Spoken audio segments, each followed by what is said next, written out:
Welcome to this week's training tip of the week presented by the Red Brick Rumble. I'm Coach Simmons, and this week we're going to go over sandbag throws. You do it like this. So sandbag throws as a strongman event originally came from the Highland Games in the weight over the bar, where an athlete would throw a certain weight over a bar with one hand and that bar would continue to rise. But in the Red Brick Rumble, we're going to be asked to throw 4 sandbags, starting from a lighter to a heavier weight over a fixed height for time. So the 3 things I wanted to cover today are: first, what to do if you don't even have a throwing sandbag; second, how to set up your body so you can throw it as efficiently and effectively as possible to make it over the bar; and thirdly, how to set up your throwing practice to simulate as much as you can on comp day. First, throwing sandbags are very expensive. I mean, you can find them anywhere from $110 to $150. And that's just for one. Now, they last a long time and they're very durable and they're great, right? But a lot of gyms commercial gyms don't carry them unless you buy one yourself. You're not gonna have access to it, and let alone 4.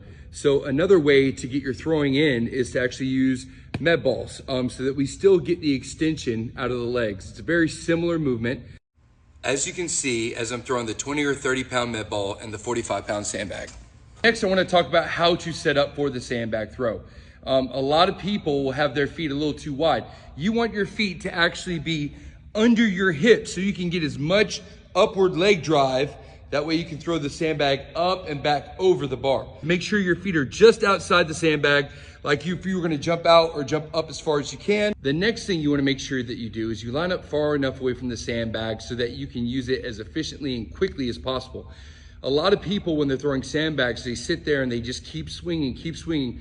You waste a lot of energy doing that. So you actually want to set up to where the sandbag is out in front of you at arm's length. So as soon as you grab it, all you have to do is swing it back once and extend it. Or as if it's heavier, you only get one warm-up swing before you throw it as vertically and maximally as possible. Lastly, what I want to talk about is making sure that you have something, anything, set up high enough so that you can actually work throwing the sandbag up and over something.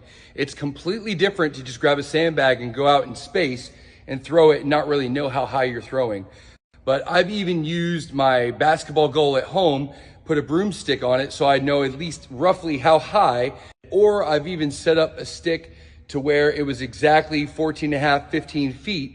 And that way I'm getting practice throwing over that spot as opposed to just extending and hoping for the best. Make sure that you have something, anything, at a height that you can practice actually throwing it up and over as opposed to just throwing a sandbag in midair. And that's it for the training tip of the week.